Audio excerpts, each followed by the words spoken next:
तो रघुगण ने कहा प्रभु आप ये बताइए, आपने कैसे कह दिया कि हमें पीड़ा नहीं होती? शरीर भाई, शरीर को कष्ट दोगे तो पीड़ा होगी। बोले महाराज ये बताइए। रघुगण देखिए दृष्टांत कैसा दे रहा। बोला एक पतीला रख दे, उस चूल्हे पे उस पतीले के अंदर जल डाल दे। चूल्हा जलाने के बाद पहले पतीला गर्म होगा, पतीले के अंदर रखा जल गर्म होता है, उसके अंदर चावल डाल दो, चावल पक जाता है। अग्नि किसको स्पर्श कर रखी है? बर्तन को, लेकिन बर्तन के अंदर रखे हुए चावल जल भी पक जा रहे हैं।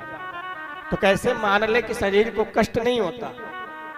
तो जड़ भरत जी कहते हैं अरे रघुगण इन जड़ पदार्थों का दृष्टांत क्यों दे रहे? जानते हो शरीर को कष्ट दुख कब होता है? आप लोग जानते हैं? कोई जानता है शरीर को दुख और कष्ट कब होता है? कोई जानता है? बाबूजी आप जानते हैं शरीर को दुख और कष्ट कब होता है? जड़ भरत जी कहते हैं कि रघुगण पता है? रघुगण ने कहा नहीं पता सरकार।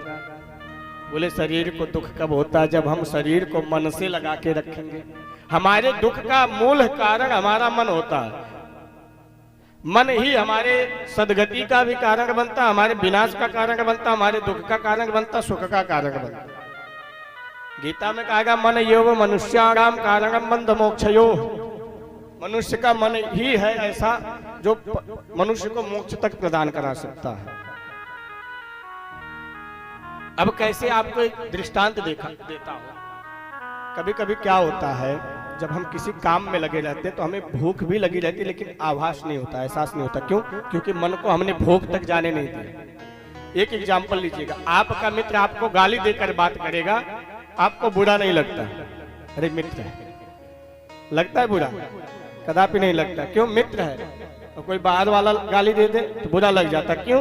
क्योंकि मैंने उसकी बातों को मन से ले लिया और मित्र की बातों को मैंने मन से नहीं लिया। तो कारण क्या हुआ? मन ही तो हुआ हमारा। तो जीवन में याद रख लेना, जब तक हम अपने आप को मन से लगाकर रखेंगे तब तक हमें दुख होगा। याद रख लेना, हमारे दुख का मूल कारण हमारा मन होता है। हम मन को किस स्थिति में लेके जा रहे हैं ये मायने रखता है।